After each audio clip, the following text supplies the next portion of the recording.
feels like the machine, the craft is alive. You walk, whatever you do there, it's acknowledged by everybody who's inside the craft. So it's like you cannot say, I'm going to go into this room and nobody will know. No, everybody will know because it's attached to you also, It's like part of you. It's like you know what's going on there. Interesting.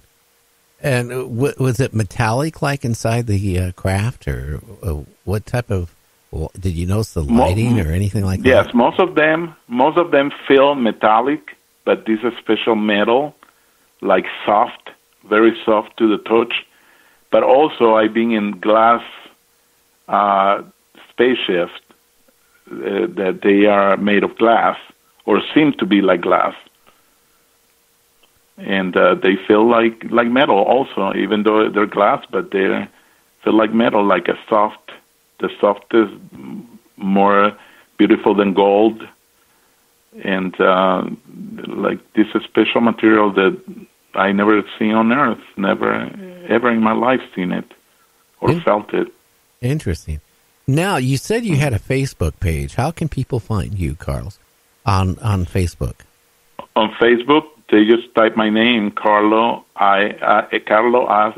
Carnevalini, and I will put I will send you my website. So if you want to share it in your page, into the dimensions or my name will give you just put it on the website anywhere, and it will appear a bunch of information about me and my book. Interesting. Again, it's available on Amazon. Amazon. Interesting. Well, I want to thank you for coming on. And thank you, Gary, for having me. Yeah, and everybody, if you're really into E.T., connection and stuff like that, check his book out, Into the Dimensions. You can find it on Amazon, and if I remember right, it's on sale this month, so now's a good chance to get it. It sounds like it'd be a great read. Carl, I want to thank you for coming on the show. Thank you for having me, Gary. God bless. You too, and have a great weekend, my friend. You too, sir. Thank you. Bye. Bye. Bye-bye. Bye now. Bye. So, James, tonight we are only on to 8:30 because I have a commitment I cannot get out of. So we are being a little bit shorter of the show tonight. Well, you know what, James? It sounds like, there's all kinds of connections with ETs, all different type of ETs, a whole bunch of different motives, what they're trying to do, and the messages they're trying to send us. Oh, you're absolutely correct. It just from all the guests that come on and my research and data I've collected and abductees that we've talked to, you put it all in one, and you're right. There's different messages. I think there's different ones with different agendas. I do find it hard to ingest that one species of these beings can, abduct a child, but yet say, spread love to humankind. It's contradictory to me. But maybe they do it in ways we don't understand. I don't know. Well, one thing, they don't understand our thought pattern. So maybe when they abduct a young child, they don't realize that, that isn't, normal, at least for our society.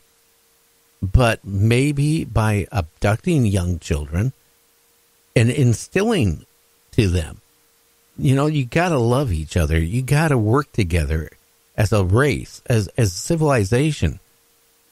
We need that now more than ever.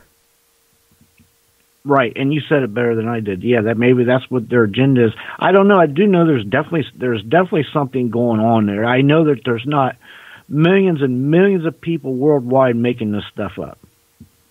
I don't think so. I think the abductions are actually, I hate to say it, they're increasing the same as the sightings.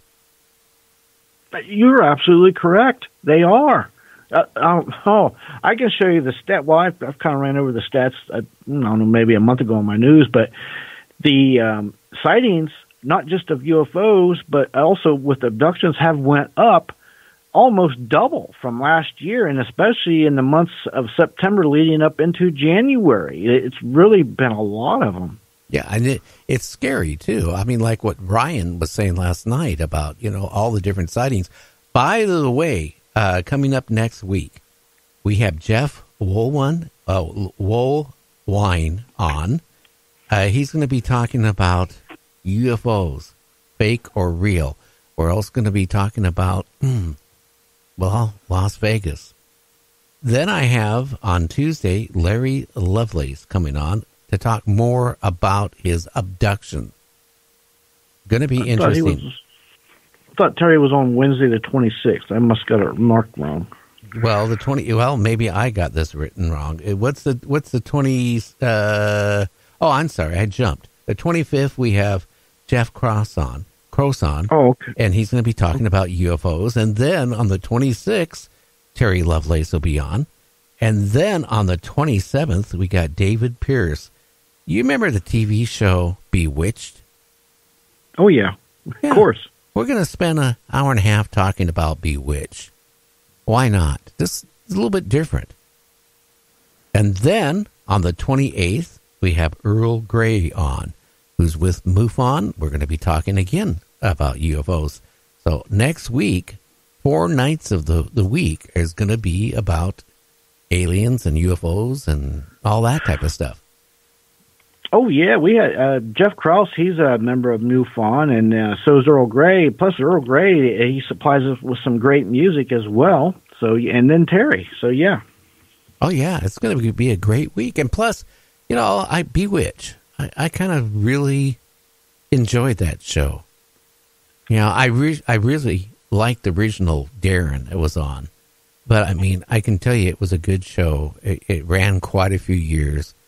And he's going to talk about how it was made and, what happened to the stars, and how many of them are still with us. Yeah. I'm looking forward to that.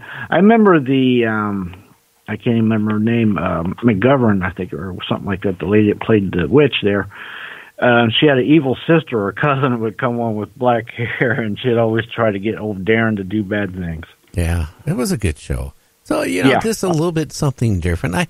I do that, like once a month I'll put in something like when we had Star Trek on. Oh, by the way, coming up in March, I do have another person coming on who wrote some screenplays for, The Next Generation and a couple other ones. And we're going to be talking Star Trek. Oh, that night you may have to open the phone line up because we got a lot of calls last time we had a Star Trek show on.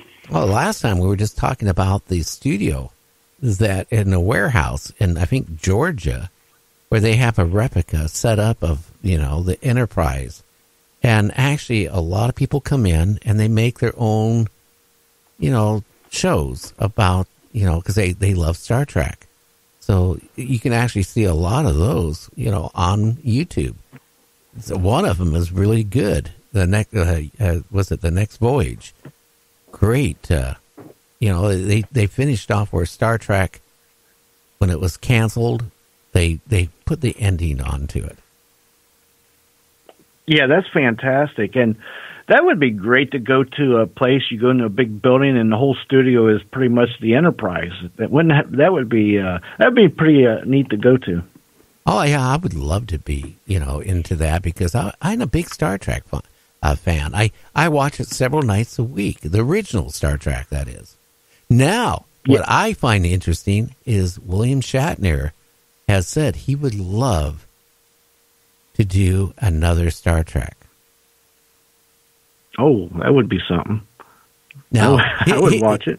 Now, what he said with now the type graphics and stuff, he said that they could make me look young again. And I'm willing to do it. So we'll see what happens. Yeah, me too. Because listen, he's a big player, big name, big hitter, so he can get things moving where a lot of other up and comers couldn't. The show I really would like to see come back again, as its original form, was Stargate. Oh yeah, I remember that. I loved the movie too, the original movie. But yeah, that was a good one. Now, I like the series. I didn't like the original movie. Now, Kurt Russell did really good, but I just couldn't get into the movie. But the TV show really, just every week I couldn't wait to watch it. In fact, I watch reruns of it every night after the show. That's one thing I do. I do what I need to do here, and then I go watch Stargate. Wasn't there 2 or 3 different versions of that one? Was it? I can't remember the titles, but I think there was 2 or 3 different ones. Well, it was spin-offs, like Stargate Atlantis. And then there was another one. I never watched the other one. I didn't like it. I honestly didn't like Atlantis either. That's just me. But the original Stargate, I loved it. What was it called, the original one? Stargate. SG9. Oh, okay. SG9. SG9. Okay, that's what I was trying to think of. All right. Yeah. So are you going to be doing anything exciting this weekend? Yes, I am. This weekend, I am going to get some news stories lined up, and I'm going to get ready to unleash a little new program with some news. And again, if anybody's got any news, you can contact me at James at Night Dreams Talk Radio News, and let me know what you got, what you're finding out there. Well, okay, you need more than that. Now, is it at gmail.com? Oh, Gmail. Yeah, Gmail. I always forget the Gmail. Sorry about that. Otherwise it could be yahoo.com. It could be, it could be Bellnet. It could be a lot of different ones. You always have to put that last bit in there. You'll never get it. You're right. I'm glad I got you there. I would never get nothing done. Yeah, it's James at Night Dreams Talk Radio News at gmail.com. Wow.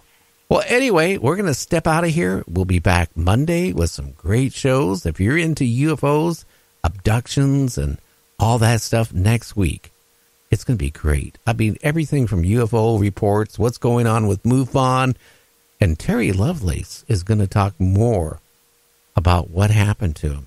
So we're going to find out even more than the last couple of times he was on. I tell you what, that is one of the more scary encounters with somebody who has been abducted. Yes, it is. I can place everything he said every night when he says it. I'm looking forward to him coming on. Me too. Well, James, you take care. We'll catch you later. Check out our website at nightdreamstalkradio.com. Until Monday, everybody, have a great one. Bye-bye.